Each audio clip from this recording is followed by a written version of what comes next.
अमीर बनने का पहला कदम है बचत। कोई भी आदमी अमीर बन सकता है, बशर्ते वह योजना बनाकर लंबे समय तक बचत करे। बचत का नियम यह है कि आप हर महीने अपनी 10% आमदनी बचाएं। बचत की योजना बनाते समय यह ध्यान रखें कि चाहे हमारी आमदनी 5,000 रुपए हो या 10,000 रुपए हो, महीने के आखिर में सब कुछ खर्च हो जाता है और हमारे पास कुछ नहीं बचता है। इसलिए आमदनी होते ही सबसे पहले बचत करें, बाकी खर्च बाद में करें, वरना महीने के आखिर में आप पाएंगे कि आपके पास बचाने के लिए कुछ बचा ही नहीं है। बचत न करने वाले लोग बहाना बनाते हुए कहते हैं कि मेरी आमदनी में तो खर्च ही मुश्किल से चलता है, बचत कैसे करूं? यह बहाना आप सरकार को आयकर देते समय क्यों नहीं बनाते हैं? आप सरकार को चुपचाप आयकर क्यों दे देते हैं? जिस तरह आप बिना चूं चपड़ किए आयकर दे देते हैं, उसी तरह आपको बचत भी करनी चाहिए। बचत को अपना व्यक्तिगत आयकर मान लें। यह मान लें कि सरकार ने आयकर की दर 10% और बढ़ा दी है। सरकार की तरह ही आपको भी अपनी सकल आय पर 10% व्यक्तिगत आयकर लगाना चाहिए। जिस तरह छोटा सा बीज धीरे धीरे पेड़ बन जाता है, उसी तरह छोटी सी धनराशि भी धीरे धीरे दौलत का पेड़ बन सकती है। बचाया गया पहला सिक्का वह बीज है जिससे दौलत का पेड़ उगेगा। जितनी जल्दी यह बीज बो दिया जाएगा, पेड़ उतनी ही जल्दी उगेगा। बहरहाल, इसके लिए आपको उस पेड़ में अपनी बचत का पानी लगातार सींचना होगा। अमीर बनने का दूसरा कदम है बचत को खर्च ना करें। अमीर बनने के लिए सिर्फ बचत करने से काम नहीं चलेगा, उसके लिए आपको उसका सदुपयोग करना सीखना होगा। बचत का सदुपयोग करना इतना महत्वपूर्ण कदम है कि ज्यादातर लोगों से यहीं पर चूक हो जाती है। जो लोग बहुत कष्ट उठाकर नियमित बचत करते हैं, वे भी यहां पर आकर अक्सर अपना संयम खो देते हैं और अपनी बचत का उपभोग कर बैठते हैं। निश्चित रूप से सभी लोग बचत के महत्व को जानते हैं, लेकिन अधिकांश लोग बचत का सदुपयोग करने के बजाय किसी मोड़ पर उसका उपभोग कर बैठते हैं। जब लोग थोड़े बहुत पैसे बचा लेते हैं तो उनके मन में आता है कि इससे कोई विलासिता की चीज खरीद लें, जैसे TV, VCD player, DVD player, dining table, dressing table इत्यादि। यह योजना पूरे परिवार को अच्छी लगती है क्योंकि परिवार का हर सदस्य विलासिता के सामान का उपभोग करना चाहता है। ज्यादातर लोग इसी मानसिकता के होते हैं और उनका यह सोचना रहता है कि साल भर बचत करने के लिए उन्होंने जो संयम और सब्र दिखाया था, उसका उन्हें इनाम मिलना चाहिए। बहरहाल, यह बचत का सदुपयोग नहीं, उसका उपभोग यानी उसकी अकाल मृत्यु है। याद रहे, अमीर बनने के लिए सिर्फ बचत करना ही काफी नहीं होता है, उसे सुरक्षित रखना और बढ़ाना भी जरूरी है। बुद्धिमान व्यक्ति अपनी बचत का सदुपयोग यानी निवेश करते हैं, जबकि कम बुद्धिमान व्यक्ति उसका दुरुपयोग या उपभोग करते हैं। उपभोग का अर्थ है कोई महंगा सामान खरीदना, कार के लिए डाउन पेमेंट देना या सैर सपाटे के लिए बाहर घूमने जाना। एक व्यक्ति हर साल 15,000 रुपए बचाता है ताकि वह छुट्टियों में अपने परिवार के साथ बाहर घूमने जा सके। परिवार के साथ बाहर घूमने जाना तो अच्छी बात है, लेकिन उसके लिए अपनी साल भर की बचत को एक झटके में उड़ा डालना कतई अच्छी बात नहीं है। वह भला आदमी यह बात नहीं जानता है कि ऐसा करके वह अपनी दौलत के पेड़ को बड़ा होने से पहले ही काट रहा है। अगर आप अपनी बचत उड़ा डालते हैं या उसका उपभोग कर लेते हैं, तो एक साल बाद आप उसी जगह पर पहुंच जाते हैं जहां से आपने चलना शुरू किया था। बचत करने के लिए काफी कष्ट उठाने के बाद भी आप पहले जैसी स्थिति में इसलिए पहुंच जाते हैं क्योंकि आपने बचत का सदुपयोग नहीं किया है। सदुपयोग का मतलब है धन का निवेश। बचत का सदुपयोग तभी होता है जब उसका निवेश करके उससे और ज्यादा धन कमाया जाए। आप अगर अपनी बचत को ही खत्म कर देंगे तो निवेश कैसे कर पाएंगे? ज्यादातर लोग बचत कर सकते हैं, लेकिन बहुत कम लोग उसके उपभोग के प्रलोभन से बच पाते हैं और उसका सदुपयोग कर पाते हैं। यही कारण है कि बहुत कम लोग अमीर बन पाते हैं। ये जान लें कि समझदारी अपनी बचत को उड़ाने में नहीं, बल्कि उसे अपनी पूंजी की नींव बनाने में है, जिस पर आपकी अमीरी का महल खड़ा हो सके। अमीर बनने का तीसरा कदम है गरीबी से मित्रता तोड़ें। गरीबी से मित्रता तोड़ने के लिए हमको गरीबों से मित्रता नहीं तोड़नी है। कोई भी व्यक्ति अगर दुनिया में गरीब है तो वह अपनी वजह से गरीब है। हमें सिर्फ गरीबी से मित्रता तोड़नी है। गरीबी क्या है? यह सिर्फ एक मानसिकता है, ऐसी मानसिकता कि जिसे आप सच मान बैठे हैं। चलिए इसको ध्यान से समझते हैं। एक रिक्शा चलाने वाला मजदूर दिन भर जी तोड़ मेहनत करता है, शाम तक पैसे भी कमा लेता है। उसकी दिनचर्या इस प्रकार चलती रहती है, सुबह से शाम तक कमाना और शाम को जाकर वह पैसे खर्च कर देना। हम सभी यह जानते हैं कि जिस भी व्यक्ति की जितनी आय होती है वह उस प्रकार अपना व्यय भी तय कर लेता है। चलिए, जिस प्रकार रिक्शा वाले की दिनचर्या देखी, उसी प्रकार एक जॉब करने वाले व्यक्ति की भी दिनचर्या पर गौर करते हैं। एक जॉब करने वाला व्यक्ति अपनी नौकरी की टाइमिंग, जो सुबह से शाम तक होती है, वह रोज काम पर जाता है, वहां पूरा दिन मजदूरी करता है और शाम को घर लौट आता है। महीने के अंत में अपनी जीविका चलाने के लिए वह पैसे जो उसने पूरे महीने मेहनत करके कमाए थे ले आता है। अब इन्हीं पैसों से वह अपने एक महीने का सारा खर्च पूरा करता है, जो अधिकांश लोगों का पूरा नहीं हो पाता है। महीने का अंत आते आते वह खाली जेब होने लगता है। अब आप ही बताइए, क्या फर्क है उस रिक्शा वाले मजदूर में और एक नौकरी करने वाले मजदूर व्यक्ति में? मजदूर रोज कार्य करके खाली जेब रहता है और नौकरी करने वाला व्यक्ति पूरे महीने कार्य करने के बाद भी खाली जेब रहता है। मेरे अनुसार यह दोनों ही गरीब हैं। गौर करने वाली बात यह है कि इन दोनों ने ही पैसे कमाए थे, इन दोनों ने ही मेहनत की, लेकिन पैसे कमाने के बावजूद भी यह गरीब कैसे हुए? तो मित्रों, यही जानने वाली बात है कि सिर्फ खर्च भर के पैसे कमाने वाले व्यक्ति ही गरीब कहलाते हैं। वे यह भूल जाते हैं कि अकस्मात किसी भी परेशानी के आने से उनका सारा बनाया हुआ जाल टूट जाएगा। गरीबी से समझौता करके उन लोगों ने यह गलती कर रखी है, वह अपने आप को सुरक्षित तो जरूर महसूस करते हैं, पर सुरक्षित होते नहीं हैं और इसी को गरीबी कहते हैं। मुझे आशा है कि आप लोग गरीबी समझ गए होंगे। यदि नहीं तो मैं कुछ और उदाहरण देकर आपको समझाने की कोशिश करता हूं। गरीब व्यक्ति किसी भी प्रकार का जोखिम लेने की कोशिश नहीं करते हैं। वे किसी भी प्रकार के नए कार्य की शुरुआत नहीं करते हैं, और यदि करते भी हैं तो उसे जल्दी बंद कर देते हैं। वे कान के कच्चे होते हैं और औरों की नकारात्मकता वाली सोच अपने ऊपर हावी कर लेते हैं। वे अपने जीवन भर हालात से और दुनिया से समझौता करते रहते हैं। वे अपनी गरीबी का दोष हमेशा किसी और को देते हैं। अपनी गरीबी की जिम्मेदारी वे खुद कभी नहीं लेते हैं। वे सिर्फ सपने देखते हैं, पर उनको पूरा करने के लिए कोई कार्य नहीं करते हैं। गरीबी के कुछ लक्षण जो आप अपने आसपास के लोगों में बखूबी देख पाएंगे।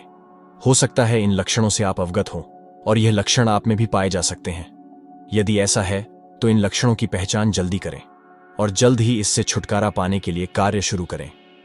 यह लगभग उसी प्रकार है जैसे जब आप बीमार पड़ जाते हैं तो आपको एक मेडिकल चेकअप की जरूरत पड़ती है। जब आपकी मेडिकल जांच हो जाती है तो उसकी रिपोर्ट के अनुसार आपको दवाएं दी जाती हैं। तो जैसे ही आपकी गरीबी के लक्षण आपको पता चलते हैं, आपको इसके इलाज के रूप में कार्य शुरू कर देने होंगे। मैं आशा करता हूं कि आपको मेरी बात समझ आ रही होगी। अमीर बनने का चौथा कदम है, अपने पैसों का हिसाब रखें। एक एक रुपए का हिसाब रखें। हो सकता है आपको यह कंजूसी लगे, लेकिन अपनी आय व्यय का हिसाब रखना कंजूसी नहीं है, बल्कि यह आर्थिक नियोजन कहलाता है। इस बात का पूरा हिसाब रखें कि आपके पास पैसा कहां से आया और कहां गया। यही वह जादुई आदत है जिसकी बदौलत व्यापारी दौलतमंद बनते जाते हैं, जबकि आम आदमी बहुत सारा पैसा कमाने के बाद भी गरीबी के दलदल में फंसा रहता है। आम आदमी को यह पता ही नहीं होता है कि उसका पैसा आखिर कहां चला जाता है। हम अक्सर लोगों को यह कहते हुए सुनते हैं, मैं इतना कमाता हूं, लेकिन क्या पता पैसा आखिर कहां चला जाता है। ज्यादातर लोगों की स्थिति यही है, और इसका कारण यह है कि वे अपने खर्च का रिकॉर्ड नहीं रखते हैं। पैसे का हिसाब किताब रखने में मेहनत लगती है, याददाश्त पर जोर डालना पड़ता है, और कई बार तो तनाव भी होने लगता है। बहरहाल यह न भूलें कि सफल व्यापारी अपने एक एक पैसे का हिसाब रखता है। उसके बही खाते में उसकी आमदनी और खर्च का पूरा रिकॉर्ड होता है। अगर व्यापारी ऐसा कर सकते हैं तो हम क्यों नहीं कर सकते हैं? आखिर हम भी तो अमीर बनना चाहते हैं। अपनी आमदनी और खर्च का रिकॉर्ड रखना पहला कदम है, उसका विश्लेषण करना अगला कदम है। जब आप अपनी आमदनी और खर्च के रिकॉर्ड को देखेंगे तो आपको उससे बहुत सी आश्चर्यजनक बातें पता चलेंगी। आपको यह पता चलेगा कि आप कितनी फिजूल खर्ची कर रहे हैं। अक्सर हम यह सोचते हैं कि 5 रुपए की गुटखा खाने से क्या होता है, लेकिन जब हम महीने भर की गुटखा का हिसाब रखते हैं तो हमें पता चलता है कि हमने 5 रुपए की नहीं बल्कि 150 रुपए की गुटखा खा ली है। आमदनी और खर्च का रिकॉर्ड रखने से आपको आर्थिक नियोजन की प्रेरणा मिलती है, क्योंकि आप हर दिन अपनी आर्थिक स्थिति पर विचार करते रहते हैं। आपको यह पता रहता है कि आपकी आमदनी और खर्च की स्थिति क्या है, आपका कैश फ्लो कितना है, आपको कितना ब्याज मिल रहा है, आप कितना ब्याज दे रहे हैं। जब आप हर दिन इन बातों के बारे में सोचेंगे तो जल्दी ही आपको समझ में आ जाएगा कि आप अपनी आर्थिक स्थिति को सुधारने के लिए कौन से कदम उठा सकते हैं। एक मोटा रजिस्टर बना लें और हर रात को उसमें दिन भर के खर्च का ब्यौरा लिखें। इसी तरह सप्ताह में किसी निश्चित दिन बैठकर अपने खर्च का विश्लेषण करें। महीने के आखिरी दिन रात को बैठकर अपना मंथली स्टेटमेंट तैयार करें। पिछले महीने कितनी आमदनी हुई, कितना खर्च हुआ, कितनी बचत हुई, कितना निवेश किया।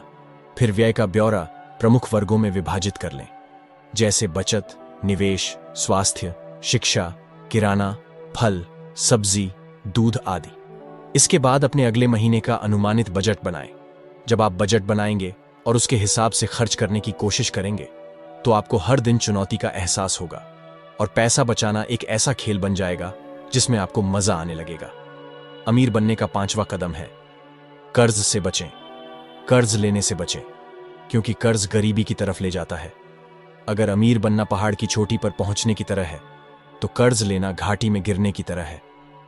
आप यह बात कह सकते हैं कि credit card, home loan, car loan, consumer loan के बिना आज की दुनिया में गुजारा कैसे हो सकता है।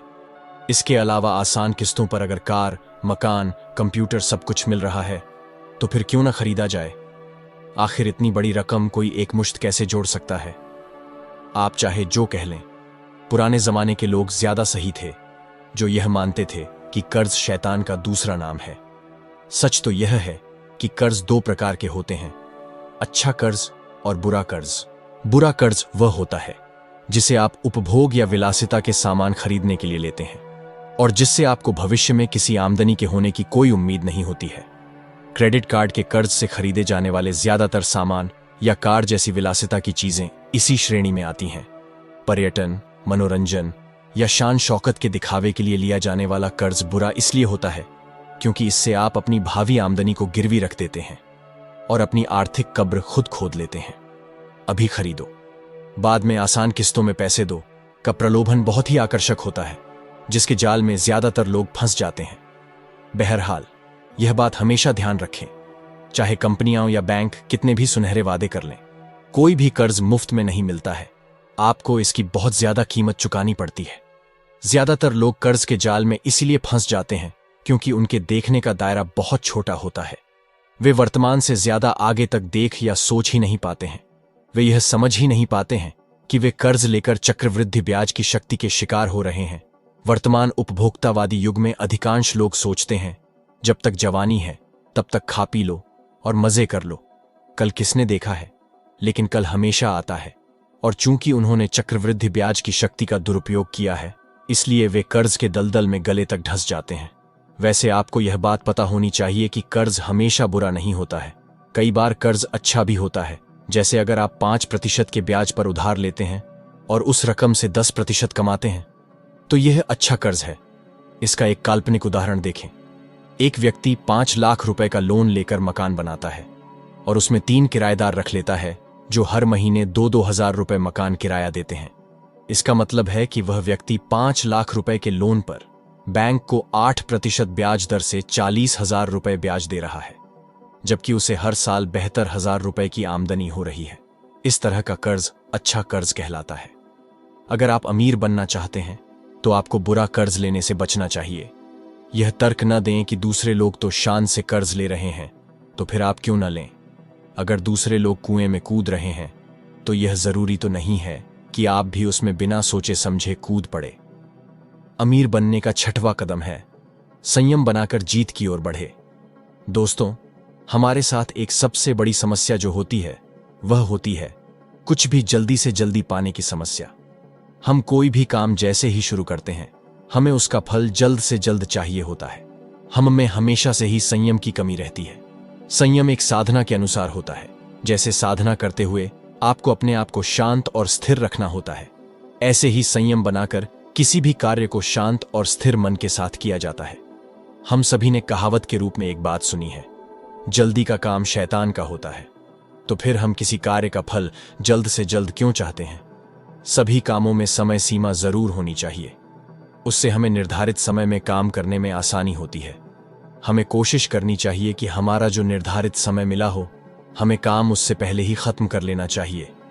ऐसा करने से हमारा जोश दोगुना हो जाता है अब हम जो नए लक्ष्य तय करेंगे उनके लिए समय सीमा के अंदर काम करने की हमारी आदत बनेगी, जो हमें समय से पहले जीतने में मदद करेगी और हमें अपनी जीत का सुख भोगने के लिए अधिक समय मिलेगा।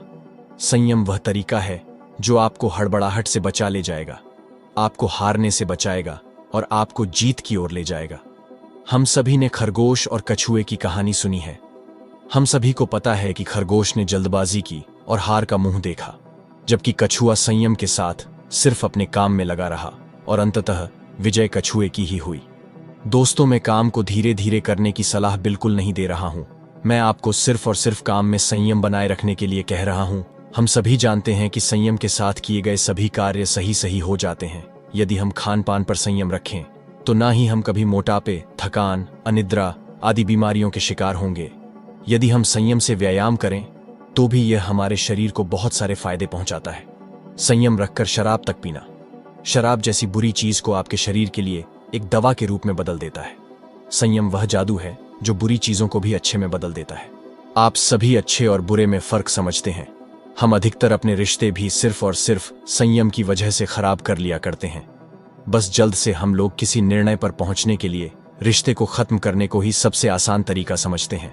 दोस्तों, जीवन में प्रेम से बड़ा कोई धन नहीं है और जहां संयम नहीं है वहां पर प्रेम ही नहीं है।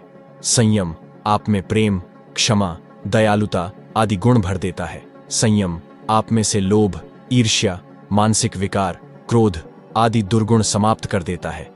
यदि आप संयम के साथ कोई काम करते हैं तो काम करते हुए आप खुद को आनंद से भरा हुआ महसूस करेंगे। आपको काम को खत्म करने की किसी प्रकार की कोई जल्दी नहीं होगी, जिससे आपका काम गलत नहीं होगा। आप लक्ष्य की ओर धीरे धीरे बढ़ेंगे, परंतु आप उसमें गलतियों से बच जाएंगे। सही मायने में आपका लक्ष्य पाते हुए संयम आपको लक्ष्य के रास्ते पर ले जाते हुए संतुलित बनाए रखने का एक हथियार जैसा है। यदि आप संतुलित रहेंगे तो आपका जीतना तय है। उदाहरण के तौर पर, जब कभी भी आपके सामने गर्मा गर्म स्वादिष्ट हलवा आता है और वह अधिक गर्म होने के कारण अभी खाने योग्य नहीं होता है, परंतु उसको देखते ही आपके मन में लालच आ जाता है और आप अपना संयम खोकर उसको तुरंत अपने मुंह में रख लेते हैं। आप जैसे ही उसे खाते हैं आपका मुंह जल जाता है, आपको उसका स्वाद नहीं आता है और आपका ध्यान एकदम से बदलकर अपने जले हुए मुंह की ओर चला जाता है। तब जाकर आपको पता चलता है कि आपके द्वारा एक गलती कर दी गई है। दोस्तों, यदि आप थोड़ा सा संयम रखकर उसी हलवे को थोड़ा ठंडा करने के बाद खाएं तो आपको अति उत्तम आनंद का एहसास होता है। आप उसके स्वाद में खो जाते हैं और आपका मन एक असीम आनंद को प्राप्त कर लेता है।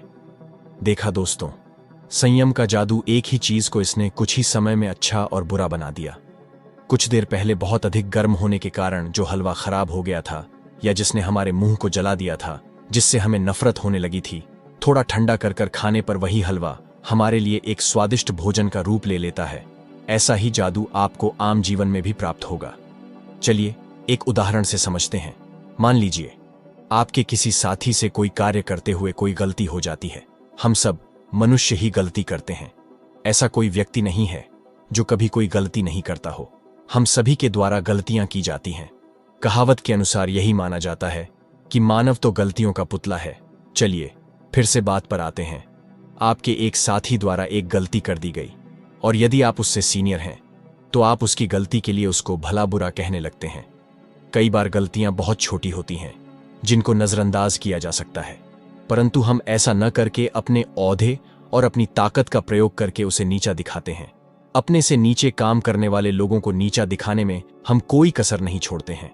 हम उनको मानसिक हानि पहुंचाते हैं। यदि हम संयम रखें तो वही व्यक्ति अपनी गलती सुधार भी सकता है, और यदि आपने उसे गलती सुधारने में उसको मदद की है तो वह आपके लिए जीवन भर आपका अनुयायी बनकर रहने के लिए तैयार हो जाएगा।